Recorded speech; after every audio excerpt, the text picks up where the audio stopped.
بسم اللہ الرحمن الرحیم۔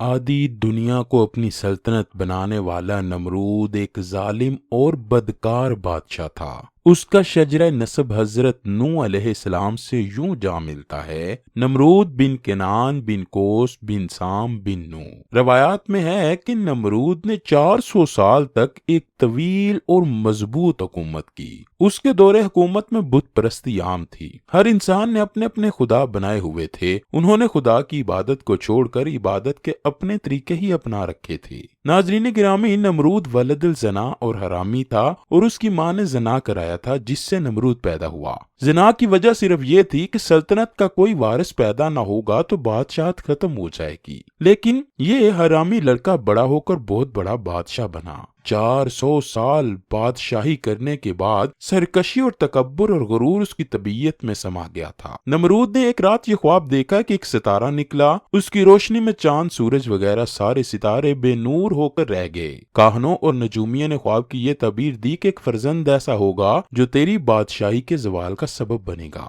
یہ سن کر نمرود بے حد پریشان ہوا اور اس نے حکم دیا کہ میرے شہر میں جو بچہ پیدا ہوگا اسے قتل کیا جائے اور مرد عورتوں سے جدا رہیں گے۔ چنانچہ ہزاروں بچے قتل کیے گئے، مگر تقدیر الہی کو کون ٹال سکتا ہے۔ اسی دوران حضرت ابراہیم علیہ السلام پیدا ہوئے اور بادشاہ کے خوف سے ان کی والدہ نے اس شہر سے دور پہاڑ کی غار میں ان کو چھپا دیا۔ اسی غار میں چھپ کر ان کی والدہ ان کو روزانہ دودھ پلایا کرتی۔ بعض مفسرین کا قول ہے کہ 7 برس کی عمر تک، اور بعض نے تحریر فرمایا کہ 17 برس تک آپ اسی غار میں پرورش پاتے رہے۔ دوسری طرف شرک اتنا عام تھا کہ نمرود کے دور میں کوئی ایک خدا کو ماننے کے لیے تیار نہ تھا۔ نمرود لوگوں کو کہتا تھا کہ میں بھی خدا ہوں۔ وہ ہر کسی کو اپنی عبادت کرنے پر مجبور کرتا۔ اس دور میں حضرت ابراہیم علیہ السلام ہی تھے جو ایک خدا پر یقین رکھتے تھے۔ وہ بتوں کی پوجا کرنے سے دوسروں کو بھی منع کرتے کہ خدا صرف ایک ہے، اسی کی عبادت کرو، اس کے سوا تو کوئی عبادت کے لائق نہیں۔ نمرودی قوم ایسی قوم تھی جس پر حضرت ابراہیم کے الفاظ کا کوئی اثر نہیں پڑتا تھا۔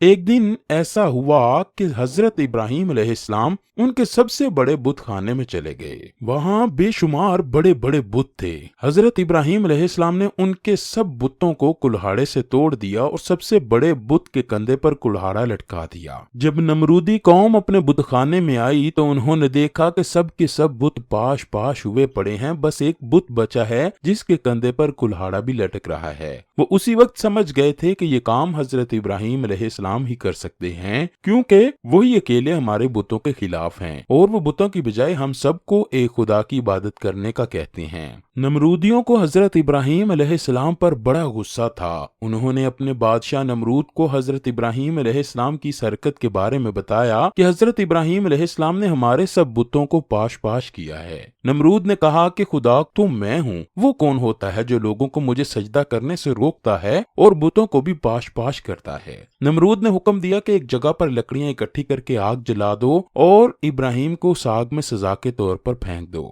نمرودیوں نے حضرت ابراہیم علیہ السلام کو آگ میں پھینک دیا۔ آگ نے اللہ کے حکم سے حضرت ابراہیم علیہ السلام کے جسم پر کوئی اثر نہ کیا، وہ اللہ کے حکم سے ٹھنڈی ہو گئی۔ حضرت ابراہیم علیہ السلام کا فرمان ہے کہ میں جتنے دن تک آگ میں رہا تو میں اللہ کے ایک خاص رحم و کرم میں تھا۔ میں اس آگ میں سکون سے رہا کرتا، اتنا سکون میں نے کبھی نہیں دیکھا تھا۔ جب حضرت ابراہیم علیہ السلام کو آگ سے باہر نکالا گیا تو آگ سے باہر آتے ہی حضرت ابراہیم نے نمرودیوں سے کہا کہ تم سب اللہ کی عبادت کرو، بتوں کی عبادت کرنا چھوڑ دو، یہ بت تم کو جہنم کی آگ کی طرف لے جا رہے ہیں۔ حضرت ابراہیم علیہ السلام نے نمرود کو سمجھاتے ہوئے کہا کہ تم اپنے بےہودہ کاموں سے باز آ جاؤ اور ایک خدا کی عبادت کرو۔ نمرود پر حضرت ابراہیم علیہ السلام کی کسی بات کا اثر نہیں ہو رہا تھا۔ نمرود نے حضرت ابراہیم سے کہا میں ہی خدا ہوں۔ پھر نمرود نے حضرت ابراہیم سے کہا کہ تمہارا خدا کون ہے؟ حضرت ابراہیم نے فرمایا میرا خدا تو اللہ ہے جو ہر کسی کو زندگی اور موت دینے والا ہے، جو پوری کائنات اور آسمانوں کا مالک ہے۔ جب حضرت ابراہیم علیہ السلام نے یہ بات کہی تو نمرود نے مسکراتے ہوئے کہا یہ سب کام تو میں بھی کر سکتا ہوں۔ نمرود بادشاہ نے 2 قیدیوں کو بلوایا جن کو سزائے موت ہو چکی تھی۔ ان میں سے نمرود نے ایک کو مار دیا اور دوسرے کو آزاد کر دیا۔ یہ کام کرنے کے بعد نمرود حضرت ابراہیم سے کہنے لگا یہ دیکھو میں خدا ہوں، میں نے ایک کو موت کے گھاٹ اتارا اور دوسرے کو زندہ چھوڑ دیا۔ اس طرح نمرود حضرت ابراہیم علیہ السلام کے سامنے بے شمار دلیلیں دیتے ہوئے کہنے لگا، اصل خدا تو میں ہوں، اب بتا تیرا خدا کون ہے؟ حضرت ابراہیم نے فرمایا، میرا خدا وہ ہے جو سورج کو مشرق سے طلوع کرتا ہے اور مغرب میں غروب کرتا ہے۔ اگر تو خدا ہے تو سورج کو مغرب سے طلوع کر کے دکھا دے۔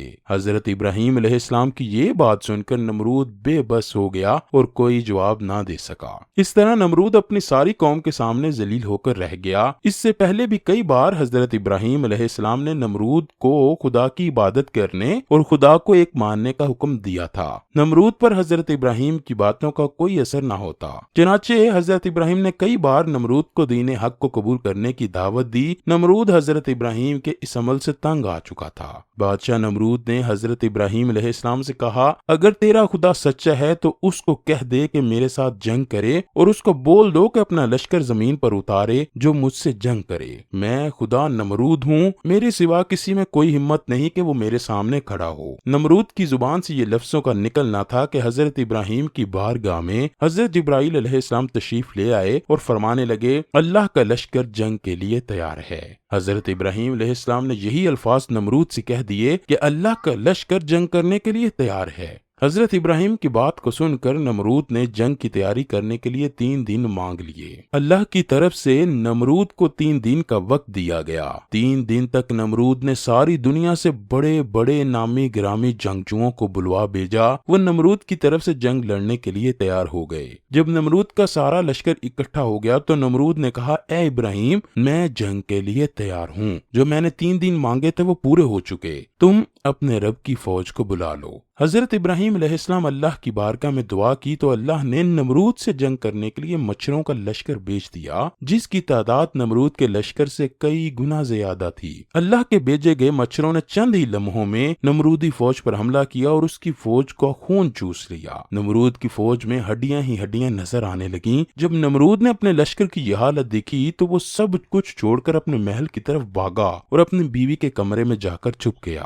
ایک لنگڑا مچھر نمرود کا پیچھا کرتا ہوا اس کے محل میں داخل ہو گیا۔ کمرے میں داخل ہوتے ہی نمرود نے اپنی بیوی سے کہا کہ اس مچھر نے ساری فوج کو ہلاک و برباد کر دیا ہے۔ یہ بات کر ہی رہا تھا کہ اللہ کی حکم کی تعمیل کرتے ہوئے ایک مچھر نمرود کی ناک میں چلا گیا۔ مچھر ناک سے ہوتا ہوا دماغ تک جا پہنچا۔ مچھر دماغ میں جا کر دماغ کو کاٹنے لگا، اور جب مچھر دماغ کو کاٹتا تو نمرود تکلیف سے اپنے سر کو پاگلوں کی طرح دیواروں کے ساتھ مارتا رہا۔ اس طرح وہ مچھر نمرود کے دماغ کو کئی دن تک کھاتا رہا۔ نمرود نے یہ حکم جاری کر رکھا تھا کہ جو کوئی بھی نمرود کے پاس آئے تو اپنی جوتی اتار کر نمرود کے سر پر جوتا مارے۔ اس طرح بادشاہ نمرود کو کچھ لمحے تک سکون رہتا تھا۔ تھوڑا سا وقت گزرنے کے بعد نمرود تکلیف سے پھر سے بے حال ہو جایا کرتا۔ اس لنگڑے مچھر کے کاٹنے سے نمرود اپنے سر کو دیواروں سے مارتا رہتا۔ اسی سزا میں تڑپتا تڑپتا نمرود اس دنیا سے چل بسا۔ اس لیے کہا جاتا ہے کہ اللہ کو کسی کا شریک مت ٹھہرایا جائے۔ نمرود کا حال ہماری آنکھوں کے سامنے ہے۔ کس طرح نمرود پاگلوں کی طرح دیواروں کے ساتھ سر مار مار کر روتا اور چلاتا تھا۔